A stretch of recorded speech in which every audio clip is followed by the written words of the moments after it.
Something changed on the January LSAT yesterday, and LSAC did not announce it in advance.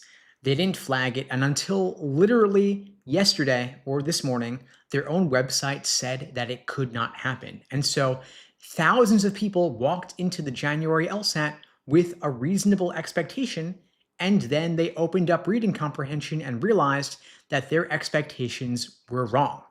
Imagine that you sit down for the test, you open up reading comp, you do a quick scan of the four passages, and you realize that something is missing. There is no dual or comparative passage. No passage A, no passage B, no paired comparative set, just four single passages.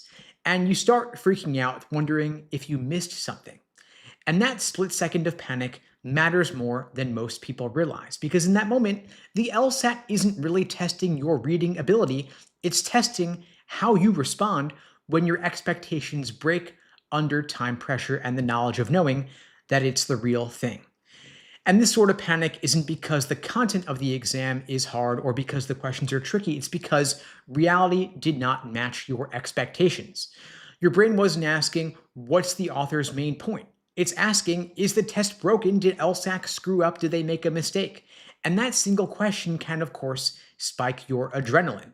And that could be enough to hurt you later. It's like a psychological ambush triggered before you read a single sentence. Now, the reason this might have felt so jarring for January LSAT test takers is because until yesterday or this morning, LSAC's own website explicitly stated that every single reading comp section includes a set of dual comparative passages. Explicitly, they say every single section. That was their official definition of the section. But since I checked yesterday afternoon, that language has now been changed. But of course, January LSAT test takers are not obsessively checking LSAC's website every hour on the hour. And so they walked into the exam with an expectation that LSAC itself had reinforced for years, going back to the June 2007 LSAT, when LSAC first introduced the dual comparative passages. And so LSAC has since yesterday confirmed that some scored reading comp sections will now include a comparative passage, but some will not. That is the change. They have confirmed this will be the case going forward. Of course, you're not going to know which version you're going to get before the exam starts. That is how the LSAT works now. Now, these four single passages are not old pre-2007 reading comp sections being reused. This is modern LSAT material, just reassembled or arranged differently. Now, here's why this might have rattled people who actually studied seriously. LSAT prep trains pattern recognition. That is how the test works. Over time, the structure of the exam becomes automatic.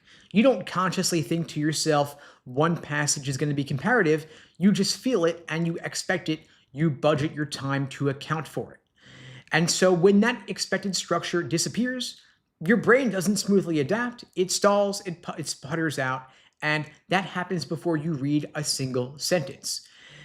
Now, the real trap of the LSAT changing things unexpectedly without warning is hesitation. Because in that moment, there are two versions of the same test taker. One version's asking, did I skip something? Is there another screen? Should I flag this? Should I ask the proctor if there was a mistake? But the other test taker is already just moving forward, not losing any precious time. Because every minute, every second matters on the LSAT. And when you face uncertainty and you don't know what to do, you lose time as a result. Now, I want to share with you the one test day rule that solves this entire problem.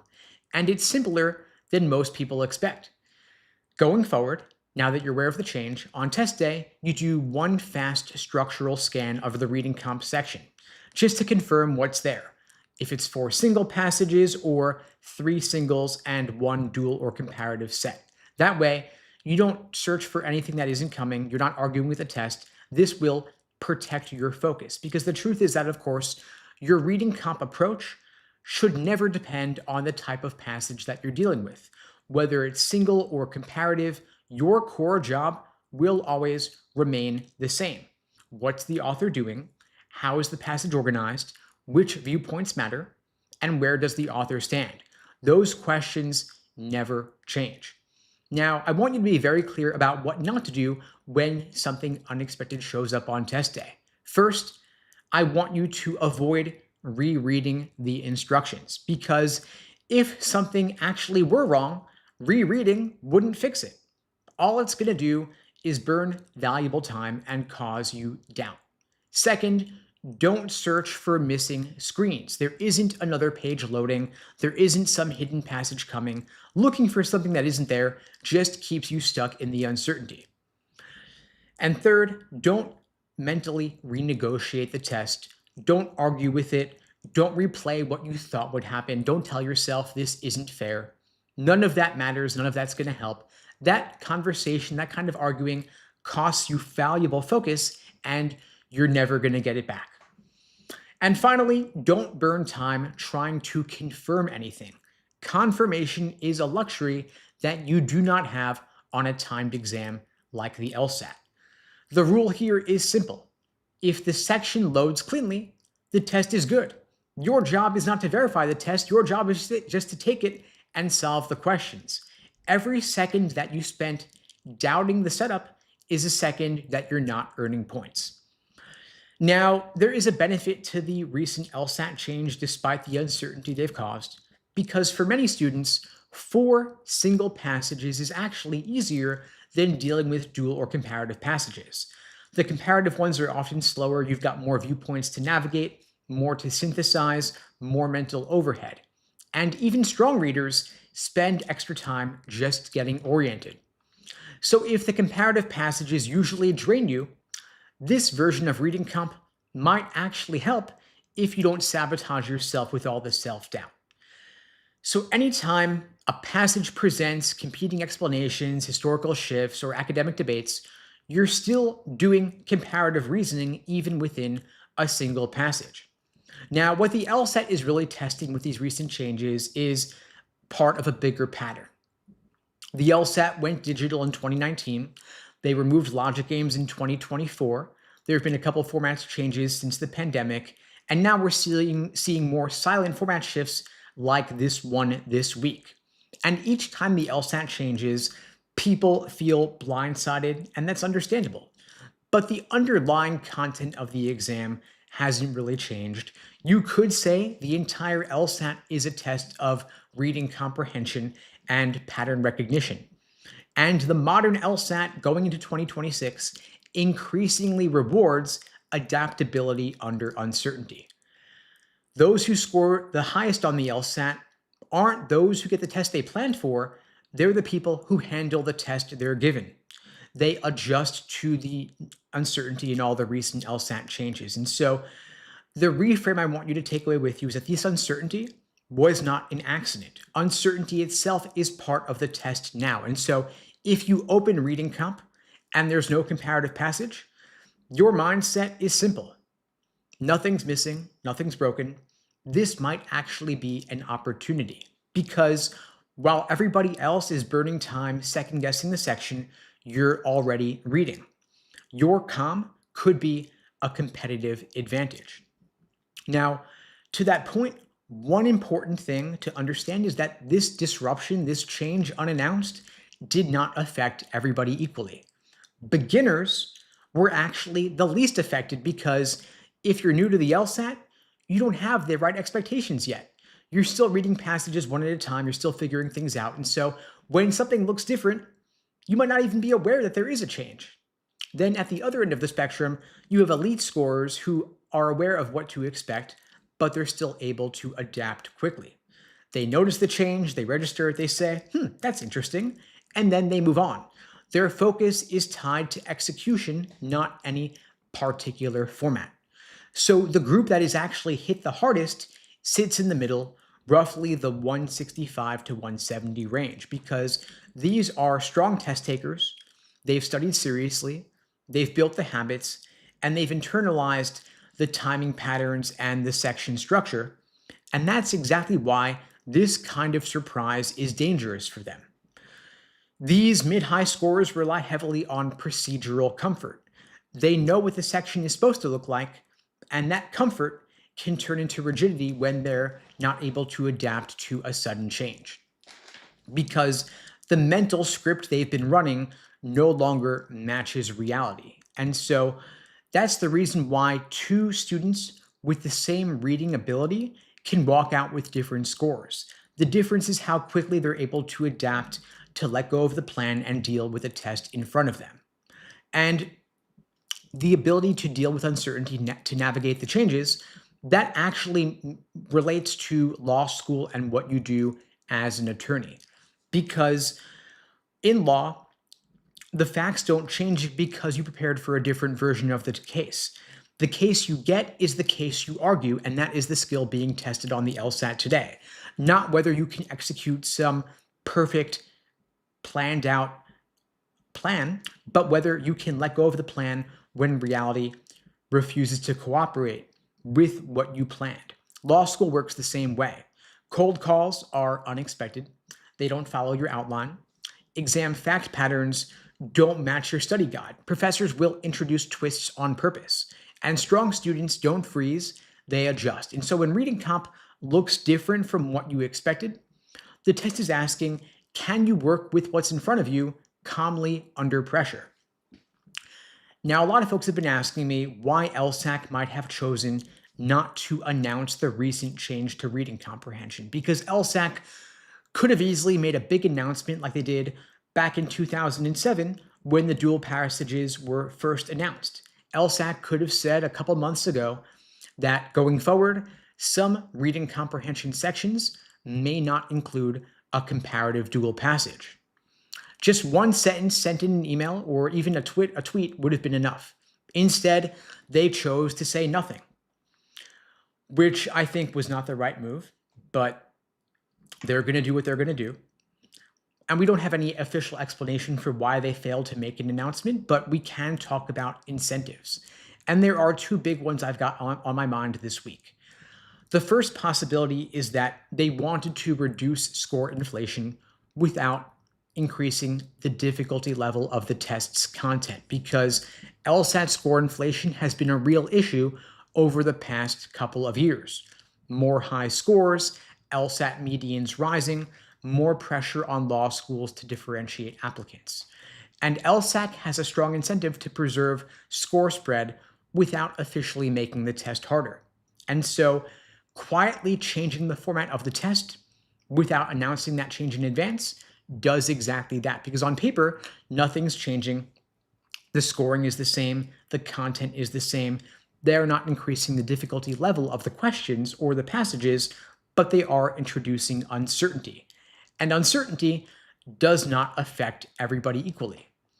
It hits students the hardest who follow rigid strategies and their comfort depends on predictability. And so that change alone, introducing uncertainty, could quietly pull scores back toward the middle of the distribution. So what they're measuring is raw adaptability under pressure. The second big possibility here is that LSAC was looking to introduce curveballs due to the recent LSAT cheating scandals. Over the past few years, LSAC has dealt with serious exam integrity issues, including organized efforts to exploit leaked material from LSAT cheating rings in China. And when the LSAT becomes too stable, due to reuse of previously administered exam content that has since been leaked, the test is now easier to game. And changing the exam format without pre-announcing it solves that problem, because the leaked material is not as useful if it no longer replicates the reused exams that LSAC is administering.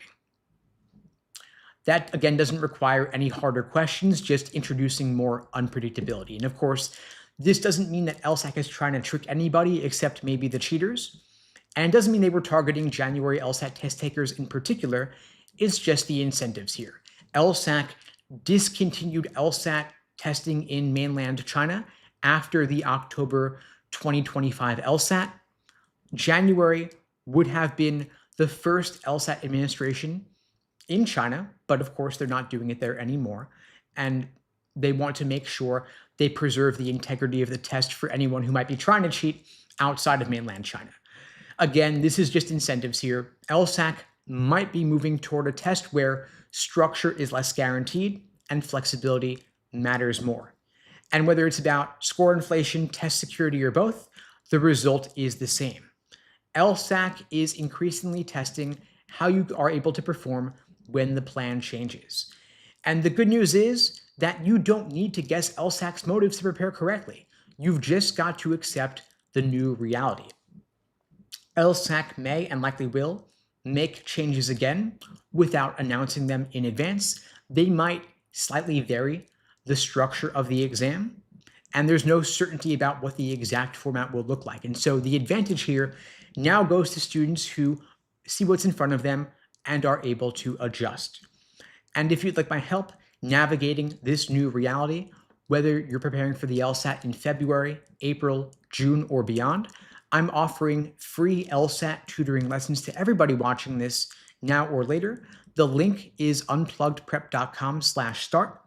The link to book that free lesson with me is below this video on YouTube, pinned in the chat on YouTube, and in my bio on TikTok as well.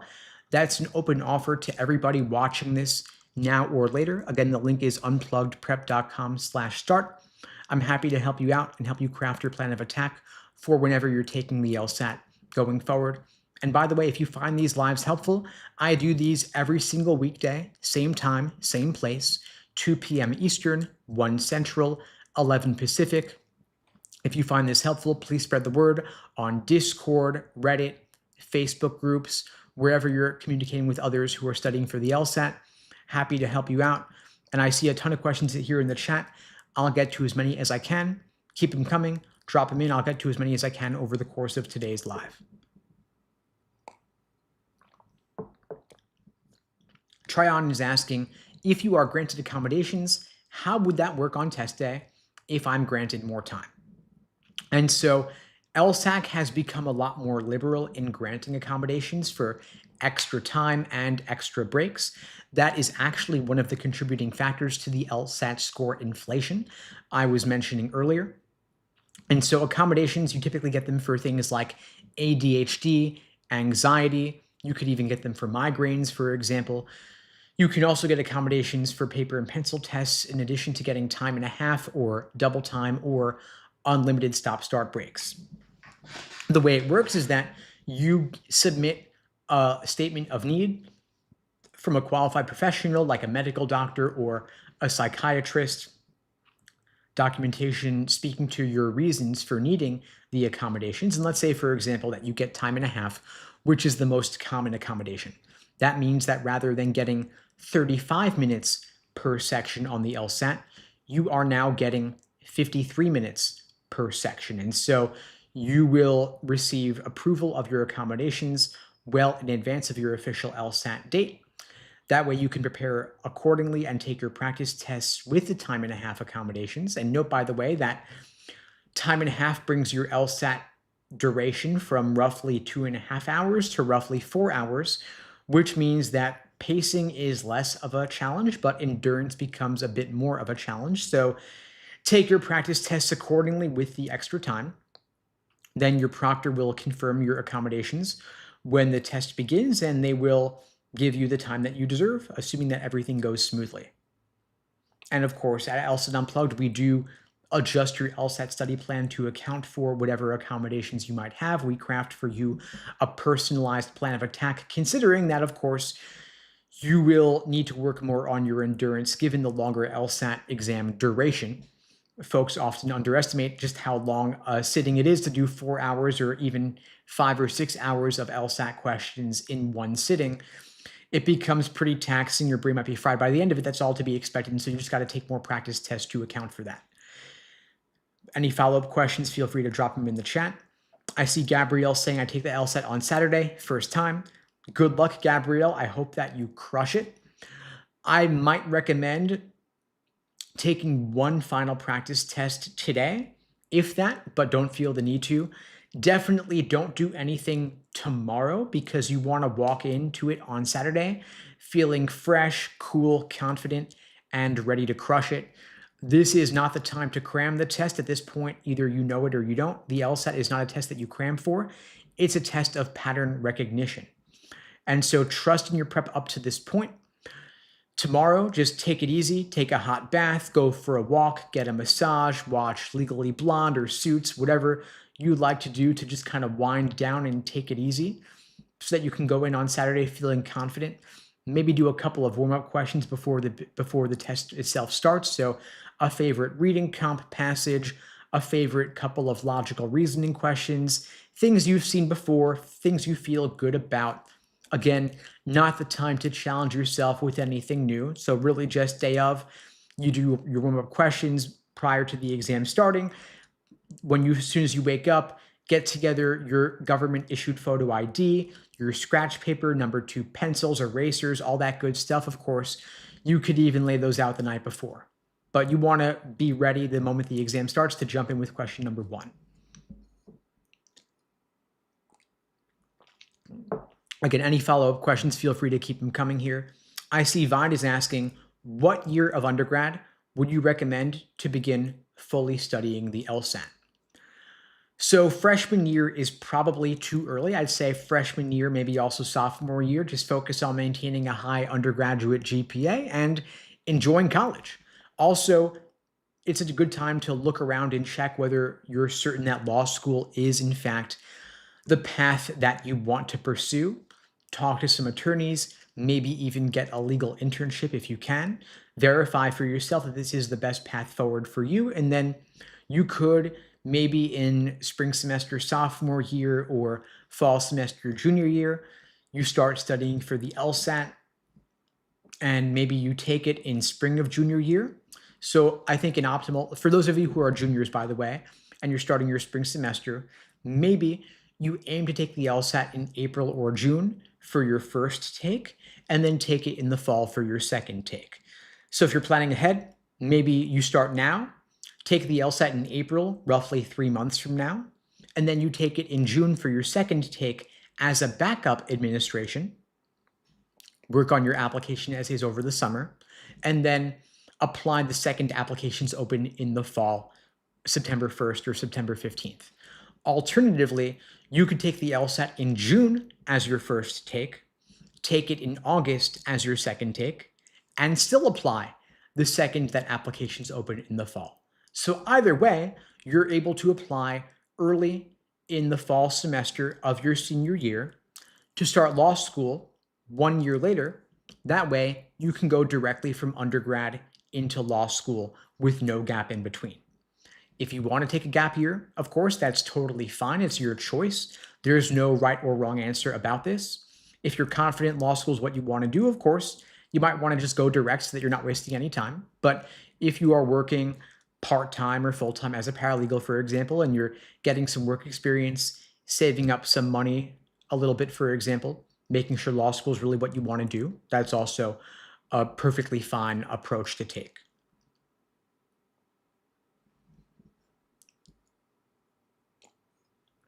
Alyssa's asking, when do the reading comp changes come into effect? So they actually came into effect yesterday, this week, with no prior notice. So to back up a little bit on those reading comprehension changes,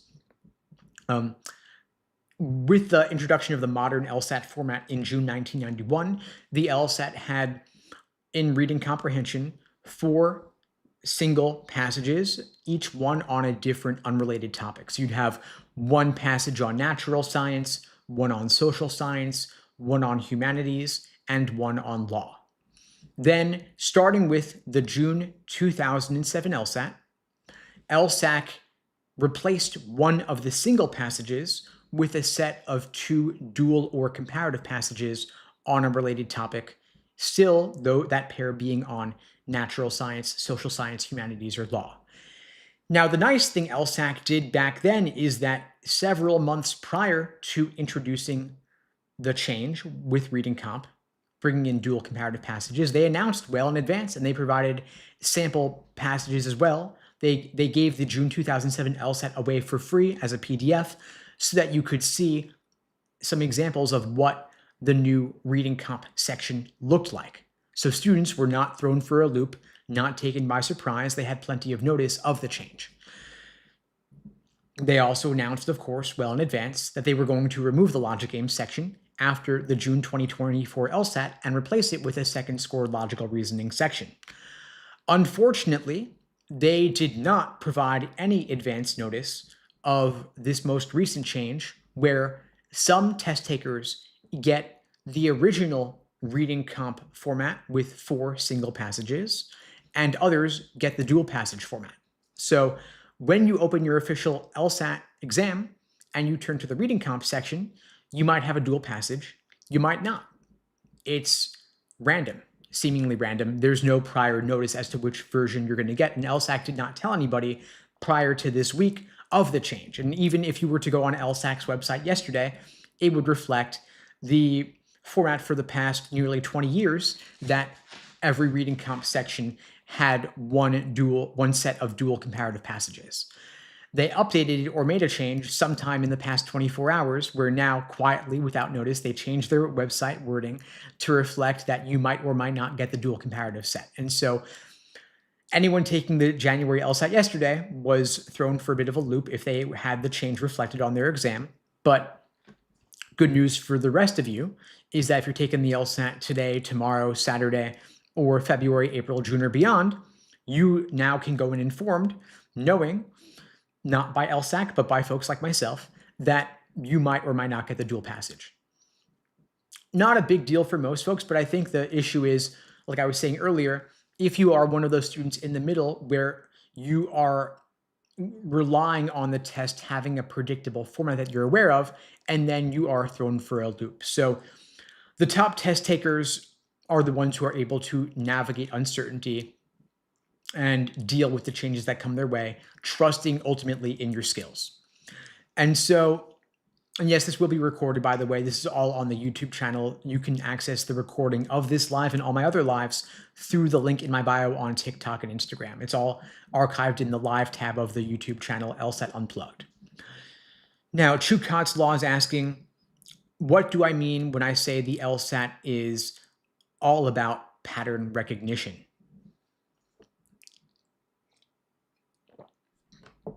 So what I mean is that the LSAT is not testing your ability to memorize anything.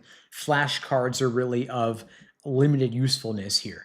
You're not cramming, you're not memorizing vocabulary words like on the SAT or the GRE. What I mean is that there are a number of types of reasoning that the LSAT tests over and over again.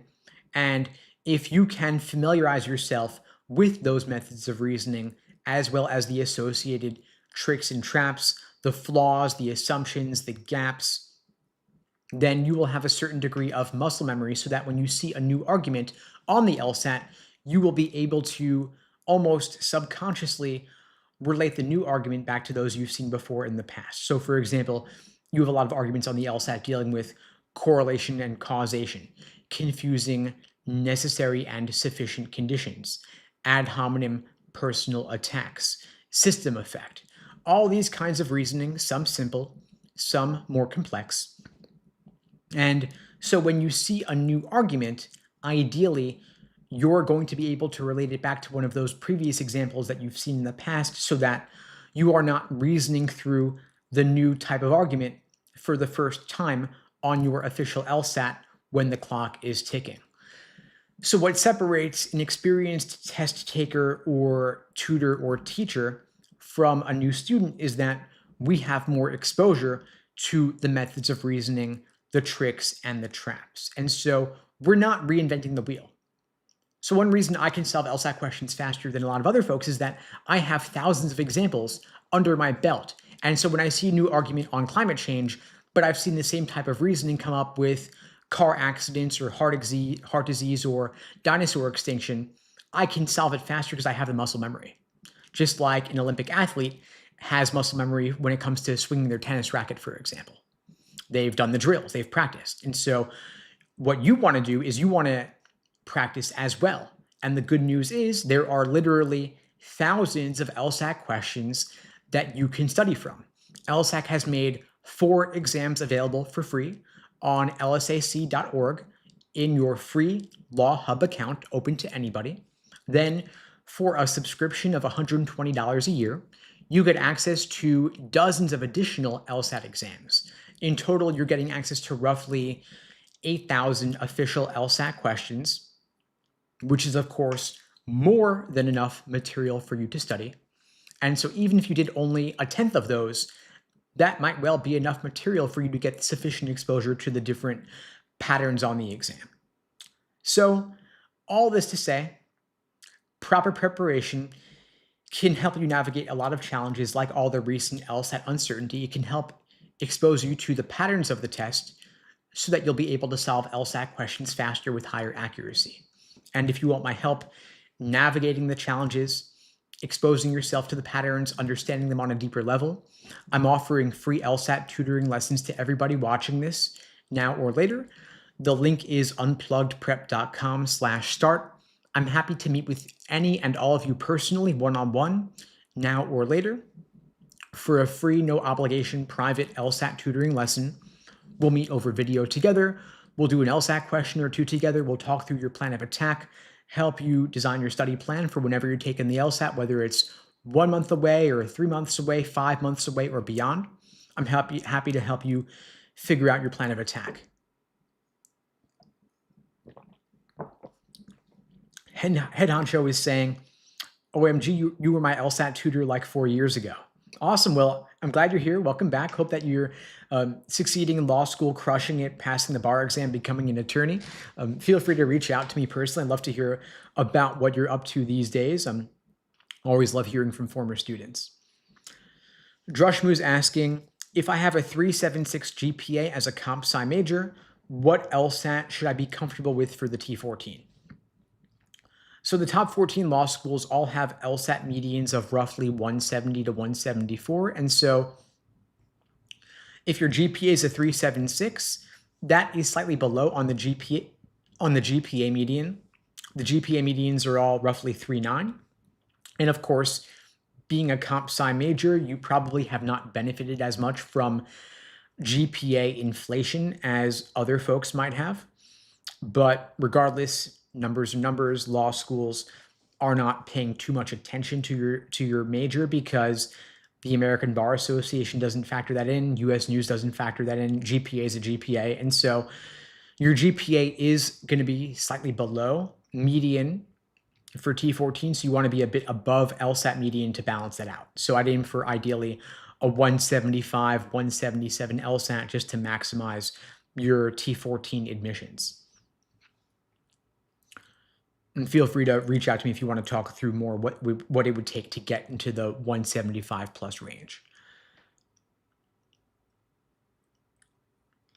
MMA is asking, I'm in law school in the UK right now. Does it affect me in a negative way when applying for big law? I can't speak too much to the UK with regard to either law school or working in big law. If you want to practice law in the US, of course, it is a different legal system. Law school in the UK, my understanding, is an undergraduate level degree. In the US, law is a grad level degree. And so I think you'd probably need an LLM, something like that. But honestly, this is a bit beyond my area of personal expertise. I would reach out to big law firms and see what their requirements are. Try to network with folks on LinkedIn, maybe talk to law schools in the US as well, just to see what it's going to take. But you might need to get some sort of graduate level degree from a law school in the US just to be eligible to work as an attorney in the US.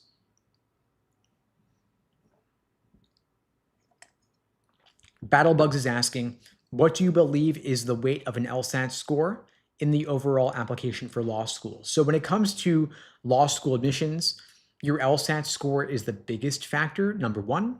Second factor is GPA. Then a distant third beyond all of those is going to be the soft factors like application essays, including your personal statement, diversity statement, optional essays, addenda, letters of rec. And so for that reason, I'd say, first and foremost, you want to optimize for getting the highest possible LSAT score. That's the number one focus I would have when looking to maximize your odds of getting into better law schools and also getting more scholarship money. Celia is asking any tips for reading comprehension. Hey, Celia, welcome. Nice to be speaking with you again. For reading comprehension, of course, I have tons of tips for it. If you ask me a more narrow question, I can give you more specific advice. I do have a number of videos on the YouTube channel covering reading comprehension in general, so I would say to go there for a deeper dive. Goris Music is asking, is how you read a reading comp passage different from how you should read a logical reasoning stimulus? So I'll try to cover these questions together. Your approach for reading comp is different than your approach for logical reasoning. Specifically, in logical reasoning, an inference is a bit tighter. They're looking for what must be true or what is explicitly required by the text. In reading comprehension, when they're asking for an inference, you have a little bit more wiggle room in reading comp in that context. In other words, for logical reasoning, they're going to ask what must be true, what is required by the text. In reading comprehension, they're asking what is incredibly likely or supported by the text, but they're giving you a little bit more wiggle room to read between the lines. In reading comp, and inference is more like a most strongly supported question. Of course, there is going to be explicit support in the text for whatever you choose. I'm not saying to go beyond the scope, but you do have a little bit more room to make reasonable assumptions based on the text for what the author would be most likely to agree with. For reading comp in general, I would recommend focusing first and foremost on what is the main idea, the primary purpose, the passage organization, best title, tone, author's opinion. These are the big picture global questions I would always start with. And to Lathan's question here about main idea, you want to look for what is the author's central purpose in writing the passage. If there was only one main idea they could leave you with, what would that be? What is their thesis statement? What is their core reason for writing? If you can walk away holding that idea or concept in your head, that should be sufficient to help you knock out the big picture global questions, which is always where I would start. So again, main idea, primary purpose, passage organization, best title, tone, author's opinion. I would always start there. The questions asking for details, supporting examples, you can always go back to the text later to find support for those specific ideas. And finally, save the more inferential questions for last. But first and foremost, read the passage, extract the main idea, and knock out those questions first. And by the way, you've got approximately 400 official reading comprehension passages available to you. And so when folks ask me, should I read The Economist or Scientific American? I'm like, well, if you've got 3 years to study for the LSAT, sure. But if you have a shorter timeline, if you're taking the LSAT tomorrow or next month or 3 months from now, I would only stick with the official LSAT passages because you don't want to read non-LSAT material and then never get to some of the official LSAT material. You could do some of the oldest reading passages more informally as drills where you do nothing but read the passage and solve only the main idea question. Then do others as individual sections, others as part of full-length timed exams. And Goris, to your question, should we be anticipating the main point? Yes, I would always try to pre-phrase or predict the main point itself. When you read the passage, that should be your central takeaway. So in other words, you read the passage, you jot down maybe just a couple of words or keep this in your head, but ask yourself, what is the main idea? What is the author's opinion? Look for that question in the set of 7 questions associated. Knock that one out first. For any questions that are more specific to particular lines, particular paragraphs, you go back to the passage to solve those. In other words, I'm not saying you got to memorize everything on your initial read. It is okay to go back. But main idea, you always want to knock those out first.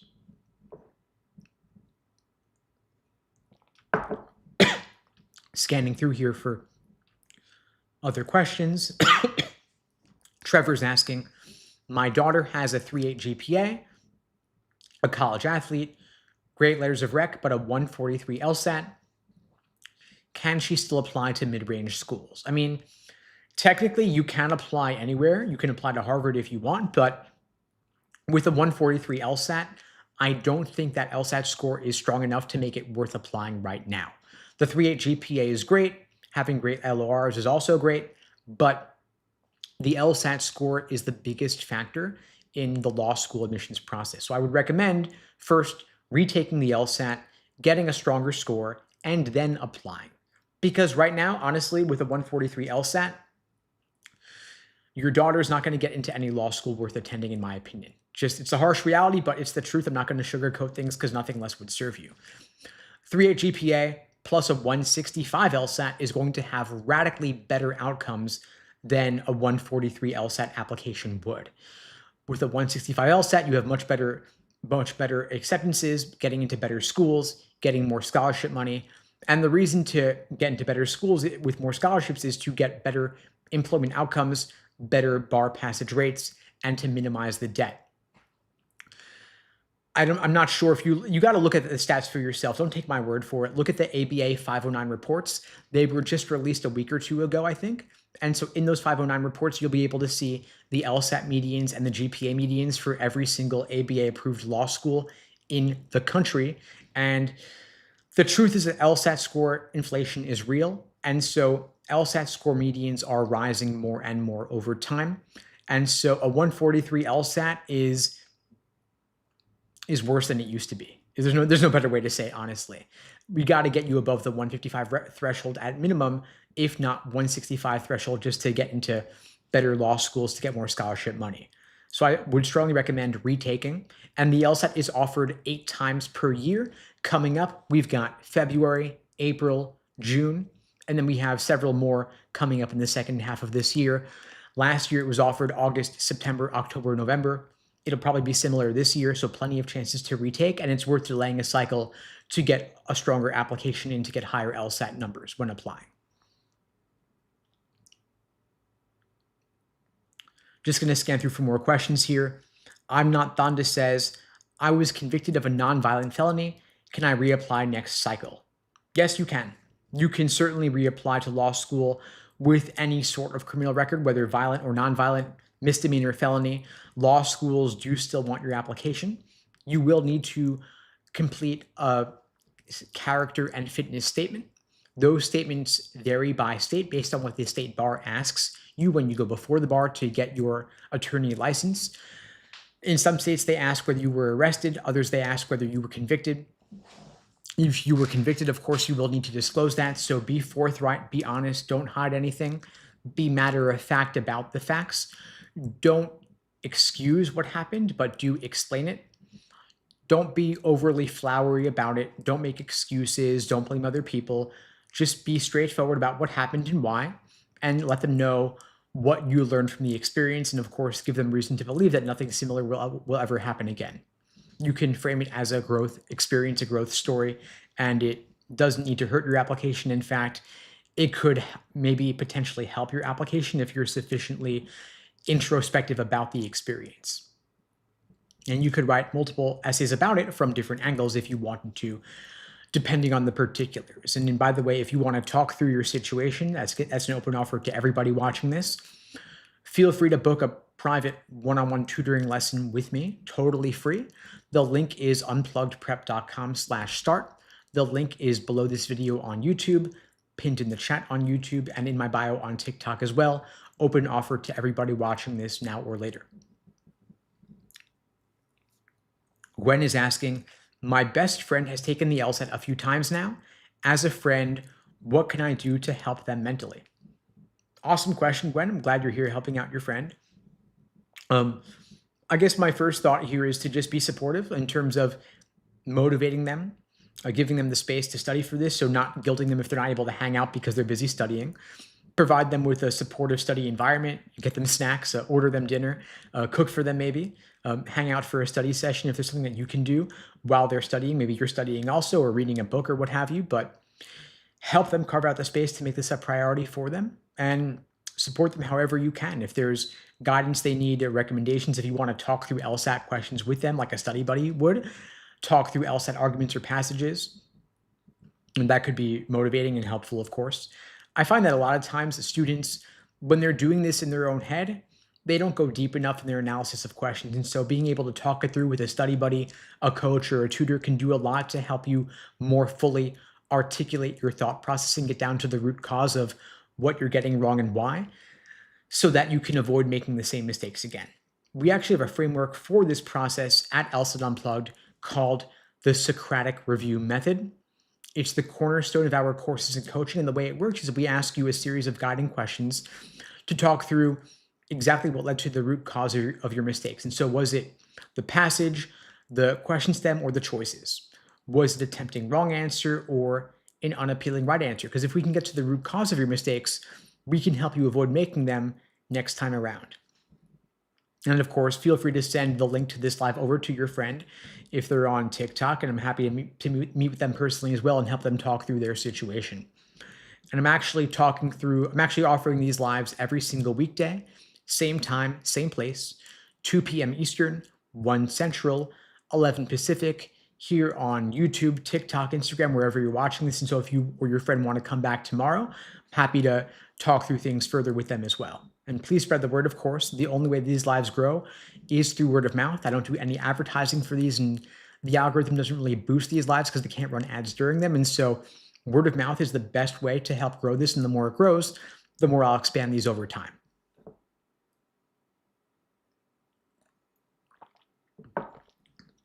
Question from Randall asking, I'm getting a letter of rec from a board member of the law school. Does that basically guarantee admission? Ooh, spicy. If it guaranteed admission, I would think that everybody would find a way to network themselves to getting directly in contact with the board member. Probably couldn't hurt, of course, but I'm not sure that it's a guarantee. I mean, imagine this scenario. Imagine if you had an LSAT score way below the median, and a GPA also way below the median. Would the letter get you in? Probably not. But if you were just slightly below the medians on both LSAT and GPA, and you have a real connection to that board member, could it help push you over the edge? Maybe. I guess the question is, how close are you actually with this board member? Is it a friend of a friend of a friend who thinks that you're just a good kid? Or have you worked with them directly in some capacity where they can write you a more personal letter with more specifics? So I think that it could give you a boost, but that alone would not be sufficient. But you're saying you worked under them. I think that will probably carry some significant weight. I don't think it guarantees admission, but I think it could help be a tiebreaker. And admissions does have the ability to advocate for a couple of people each cycle who might not be able to get in on the numbers alone. And so I do think it could help. But I think that probably getting 5 points more on the LSAT would probably help more. So my thought is get the letter, but also get the LSAT score as well. If you got both, then you'd be a shoo-in. No promises, of course, but I do think that that would do a lot more to maximize your odds. Lathan's asking, is a state rep that I've networked with, would that be a bad letter of rec? Certainly not bad. I guess the question is, like, what does networking with them mean? Like, did you meet them at a fundraiser once and talk to them for 5 minutes? Or did you work for them? Did you have a lot of direct contact with them and develop a personal relationship or professional relationship where they really know you well and can speak to your character, your work ethic? Again, what we don't want is a template, boilerplate, ChatGPT slop letter. We want a deeply personal letter with superlatives and specifics. That's going to do a lot more to make an impression on the person reading it. But again, letters of rec, not nearly as impactful as LSAT score and GPA, and probably not even as much as a strong resume. All this helps, everything helps, but when I look at what really makes the difference, it's the numbers. Law school admissions is more numbers driven than undergrad admissions is because of the American Bar Association and the US News rankings carrying a great deal of weight. Admissions officers are really rewarded and evaluated based on how they can improve their school's standing in the US News rankings, because that's what drives prestige of the school, getting them more alumni donations, getting their students better employment outcomes. And LSAT and GPA are the only two quantifiable metrics in admissions. Letters of rec, essays are not quantifiable in quite the same way. Maybe one day they will be quantified, maybe one day they will be scored, but for now they are not. So I'd focus on getting better numbers first and foremost. And by the way, law school admissions, only undergraduate GPA is factored into LSAC, which in turn goes to the ABA. Grad school GPAs, to Kim's question in the chat here, grad school GPAs, master's GPAs, not factored the same way because not everybody has them. So you cannot compensate for a low undergrad GPA with a higher grad level or master's GPA. You can, however, compensate with a higher LSAT score. So if you want to maximize your numbers, but your GPA from undergrad's a done deal and wasn't very good, the next step is to become a splitter by getting a higher LSAT score to compensate. It's ridiculous, but a single day of 2.5 hours, which is your LSAT day, that's going to weigh more heavily than all of undergrad combined. Not saying it's fair, but that's just how it is. And so when I look at what can we do to improve your odds of admission at this late stage when undergrad's done and you've already graduated, it's going to come down to having a stronger LSAT score. So that's what we focus on.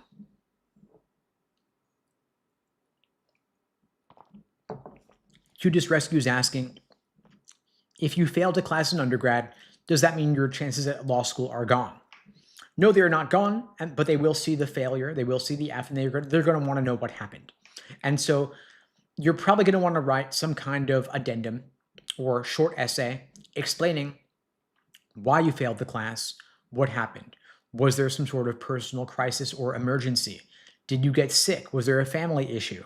Was there an issue of academic integrity like cheating or plagiarism? If so, you're going to want to disclose that to explain it and show remorse. Don't make excuses, but make it clear to them that nothing like that will ever happen again. And ideally, you want to have an upward trend in your undergraduate transcript since the F happened. And then you also want to have a higher LSAT score to compensate for what might be a lower than otherwise GPA, with the failure pulling you down a little bit.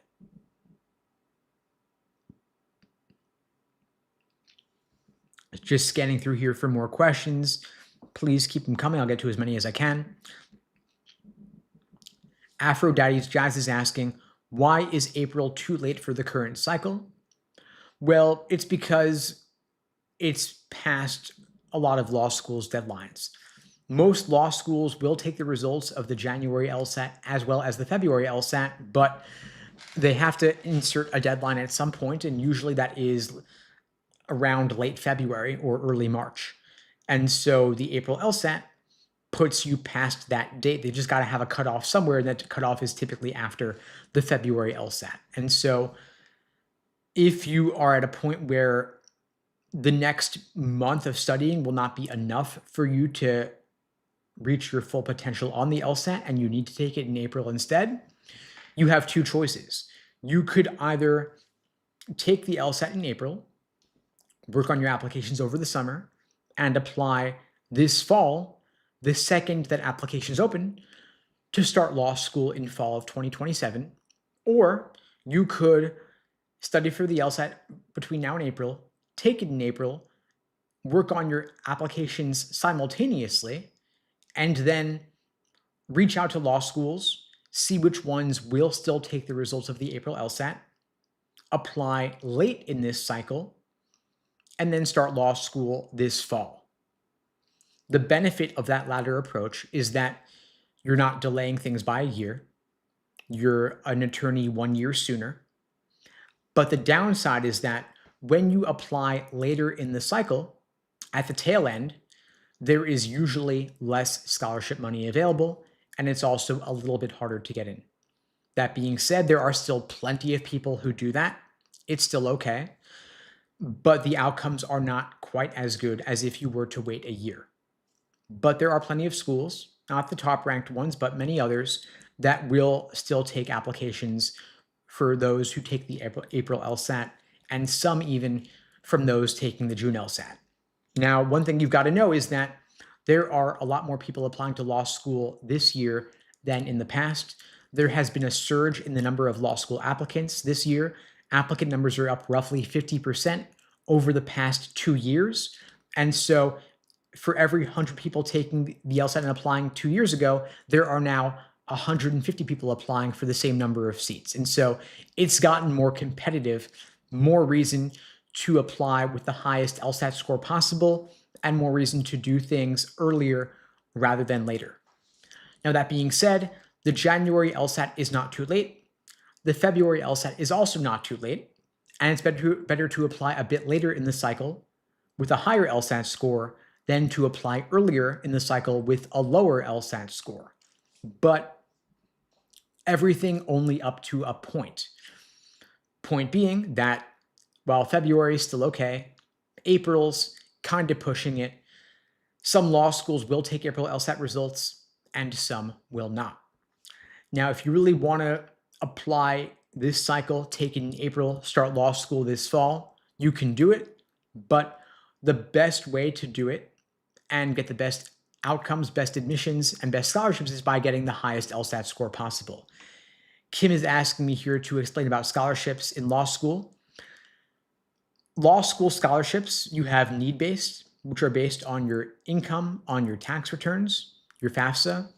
Then you have merit-based aid scholarships, which comes down to the strength of your application, in particular, the strength of your numbers, your LSAT score, and your GPA. And your GPA, of course, is probably pretty fixed at this point. So the biggest way to maximize your offers and your scholarships is to get the highest LSAT score possible. If your numbers, your LSAT and your GPA are sufficiently above the medians of the schools to which you're applying, law schools will offer you scholarships to attract you to attend their school in particular. The higher your numbers, the more money they are likely to offer you. It's as simple as that. And these are not formal scholarship programs in most cases. There are some specific programs, but for the most part, it's more of a negotiation where they make you an offer, you respond asking for more money, pointing out the strength of your application, playing competing offers against each other. So saying, I want to go to school A, but school B offered me more. Can you match or exceed their offer? Of course, do this politely, but make it clear that you do have to respond to the financial realities of the situation. Of course, there's also the reality of the elimination of the Grad Plus loan program starting in July. There are now going to be limits on the federal loans being offered, a max of $50,000 per year for grad school. And so because you are limited in how much money you can borrow from the federal government, that means that you need to get more merit aid or scholarships to avoid taking out private loans for law school that, of course, have higher interest rates. And so you can, by the way, point out all of this to the law schools who are themselves acutely aware of this and will be dealing with that reality themselves. But go in as an informed, skeptical consumer, playing hardball negotiations, but still being polite about it, but being clear on what your absolute bottom offer or offer that is that you're going to accept from the schools, and be willing to walk away. And also apply to a large number of schools to maximize the offers that you can get. And of course, if you want my help maximizing your offers by getting the highest possible LSAT score whenever you're taking it February, April, June, or beyond, I'm offering free private one-on-one LSAT tutoring lessons to everybody watching this now or later. The link is unpluggedprep.com/start. The link is below the video on YouTube, pinned in the chat on YouTube, and in my bio on TikTok as well. I offer these free lives every single weekday, same time, same place, 2 p.m. Eastern, 1 Central, 11 Pacific, here on YouTube, TikTok, Instagram, wherever you're watching this. If you find this helpful, please spread the word. The only way it grows is through word of mouth. In the meantime, I'll wish you all the best and take care. Thanks for watching.